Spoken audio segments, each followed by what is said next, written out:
নমস্কাৰ। প্ৰথমে মই জেৰিনাই মোৰ আন এটা ভিডিঅ' লৈ আপোনালোক সকলোকে পুনৰবাৰ স্বাগতম জনালোঁ। আজি মই পৰম্পৰাগত পিঠাসমূহৰ ভিতৰত এই ঢোপ পিঠাবিধ ঠাণ্ডা হ'লে খাবলৈ টান হৈ যায়, কিন্তু গৰমে গৰমে খাবলৈ কোমল হৈ থাকে। বহুত দিন ধৰি এই পিঠাবিধ ঠাণ্ডা হ'লেও কেনেকৈনো কোমল হৈ থাকিব তাৰে ৰেচিপিটো লৈ আহিছোঁ। আহকচোন তেনেহ'লে বেছি দেৰি নকৰোঁ, ভিডিঅ'টো আৰম্ভ কৰোঁ।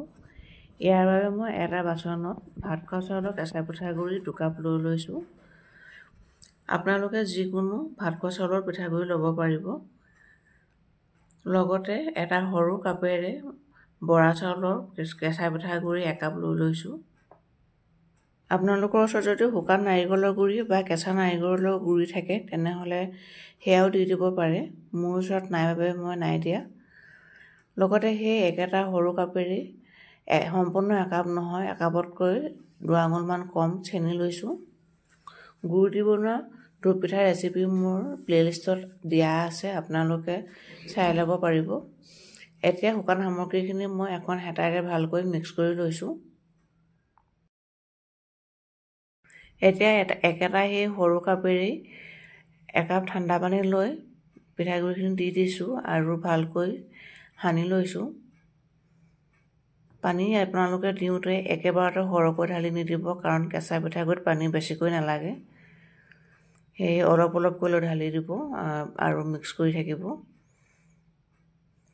আপোনালোকে পানীৰ সলনি গাখীৰো দিব পাৰে। মই পানী দিয়ে আজি বনাইছোঁ। ভালকৈ পিঠাগুড়িখিনি পানীৰ লগত মিক্স কৰি লৈছোঁ।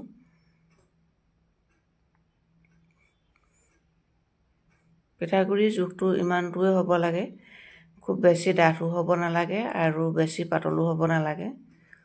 বেছি ডাঠ হৈ গ'লেও পিঠাটো নিসিজে আৰু বেছি পাতল হৈ গ'লেও পিঠাটো ফুলি নাহে। এতিয়া আধা ঘণ্টাৰ কাৰণে এইখিনি ঢাকি থৈ দিম। আধা ঘণ্টাৰ পাছত মই কেৰাহী এখন গেছৰ ওপৰত পাতি দিছোঁ আৰু কেৰাহীখন গৰম হয় মানে পিঠাৰ বেটাৰটো মই আকৌ এবাৰ ভালকৈ মিক্স কৰি ল'ম। ঢাকোনখন দাঙি চাইছোঁ আৰু এয়া দেখিছেনে, পিঠাগুড়িৰ বেটাৰটো অলপ ডাঠ হৈ পৰিছে। এতিয়া ইয়াতে মই সৰু চামুচেৰে 2 চামুচমানৰ জোখত ঠাণ্ডা পানী দি আকৌ এবাৰ পিঠাগুড়িৰ বেটাৰটো ভালকৈ সানি ল'ম, কাৰণ বেছি ডাঠ হৈ থাকিলে পিঠাটো নুফুলিব আৰু ভিতৰখনো সিজি নাহিব। সেয়েহে অলপমান পানী দি বেটাৰটো অলপ পাতল কৰি লৈছোঁ। এয়া চাওক, ইমানটো জোখতে হ'ব লাগে। আৰু আপোনালোকে কেৰাহীত প্ৰত্যেকবাৰেই পিঠা দিওঁতে বেটাৰটো ভালকৈ এবাৰ সানি ল'ব।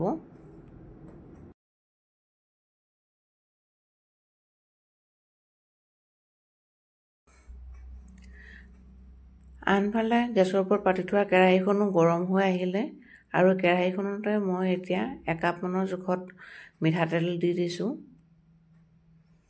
মিঠাতেলখিনি গৰম হোৱাৰ পাছত পিঠাগুড়ি বেটাৰটো মই আকৌ এবাৰ মিক্স কৰি লৈছোঁ আৰু এটা কাপত জোখমতে পিঠাগুড়ি বেটাৰ লৈ কেৰাহীখনত ঢালি দিম। এনেকৈ কাপত লৈ ঢালি দিলে পিঠাগুড়ি বেটাৰ সৰু সৰু টোপবিলাক পৰি নাযায় তেলত। সেইকাৰণে মই কাপটোতে লৈ লৈছোঁ।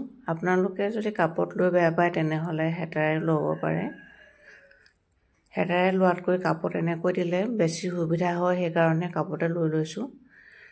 আৰু আপোনালোকে যদি কাপত লৈ লয় তেনেহ'লে কাপটোৰ বাহিৰত লাগি থকা পিঠাগুড়ি বেটাৰ যদি লাগি যায় তেনেহ'লে এখন কটন কাপোৰে পুনৰ মোহাৰি ল'ব আৰু প্ৰত্যেকবাৰে দিওঁতেই পিঠাগুড়ি বেটাৰটো এবাৰ ভালকৈ মিক্স কৰি ল'ব।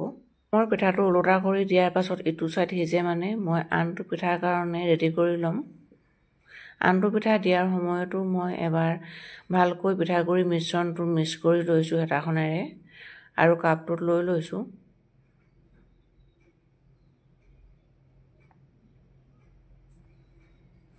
আনটো পিঠাও একেদৰে তেলখিনি দি দিলোঁ। তেলত দিয়াৰ লগে লগে পিঠাটো আপোনালোকে লৰাই নিদিব, অলপ দেৰি ৰৈ থাকিব আৰু যদি ফুলি নাহে তেনেহ'লে হেতাখনেৰে তেলবোৰ পিঠাটোৰ ওপৰত দি দিব। দেখিছেনে পিঠাটো মোৰ কিমান ধুনীয়াকৈ ফুলি আহিছে। এইদৰে ধূপ পিঠা বা মাল পিঠা যদি আপোনালোকে বনায় সপ্তাহ 10 দিন ধৰি কোমল হৈ থাকিব। জুই কিন্তু বেছিকৈ দিব নালাগে, মধ্যমীয়া জুইতে ৰাখিব লাগে। একেবাৰে কমো হ'ব নালাগে জুইৰ পৰিমাণটো, আৰু একেবাৰে বেছিও হ'ব নালাগে, মধ্যমীয়াতে ৰাখিব লাগে। এতিয়া নেক্সট পিঠাও মই দি দিছোঁ। মই প্ৰত্যেকবাৰে পিঠাগুড়ি বেটাৰটো ভালকৈ এবাৰ মিক্স কৰি লৈছোঁ আৰু তাৰ পাছতহে দিছোঁ। আপোনালোকেও প্ৰত্যেকবাৰে মিক্স কৰি ল'ব। বেকিং পাউডাৰ বা চ'ডা খাৰ নিদিয়াকৈও কিমান ধুনীয়াকৈ পিঠাটো কোমল বা ফুলি আহিছে দেখিছেনে? মই এনেকৈ এটা এটাকৈ পিঠা বনাই যাম। সকলোবোৰ পিঠা বনোৱা মই নেদেখাওঁ, কাৰণ ভিডিঅ'টো দীঘল হৈ যাব। ভিডিঅ'টো যদি চাই ভাল পাইছে তেনেহ'লে লাইক কৰিব, কমেণ্ট কৰিব, বন্ধু বান্ধৱী তথা ফেমিলিৰ লগত মোৰ ভিডিঅ'টো শ্বেয়াৰ কৰি দিব। আৰু মোৰ চেনেলত যদি আপুনি প্ৰথমবাৰলৈ আহিছে, মোৰ চেনেলটো নিশ্চয় ছাবস্ক্ৰাইব কৰি দি মোক আগবঢ়াই লৈ যাব বুলি আশা কৰিলোঁ। ছাবস্ক্ৰাইব কৰি দি কাষতে থকা বেলটো টিপি দিব, তেতিয়াহে মোৰ আহিবলগীয়া প্ৰত্যেকটো ভিডিঅ'ৰ ন'টিফিকেশ্যনবিলাক মই ভিডিঅ' আপলোড কৰাৰ লগে লগে আপুনি পাই যাব। এয়া মোৰ আটাইখিনি পিঠা বনা হৈ গ'ল। এনেকৈ পিঠা বনালে আপোনালোকে সপ্তাহ 10 দিন ধৰি একেবাৰে কোমল হৈ থাকিব আৰু খাই থাকিব পাৰিব। ভিডিঅ'টো শেষলৈকে চোৱাৰ কাৰণে বহুত বহুত ধন্যবাদ জনালোঁ। পুনৰ এটা নতুন ৰেচিপিৰ ভিডিঅ'ৰ সৈতে আপোনালোকৰ লগত পুনৰ কথা পাতিম। তেতিয়ালৈকে ভালে থাকক, সুস্থ থাকক, সুখত থাকক, হাঁহি থাকক।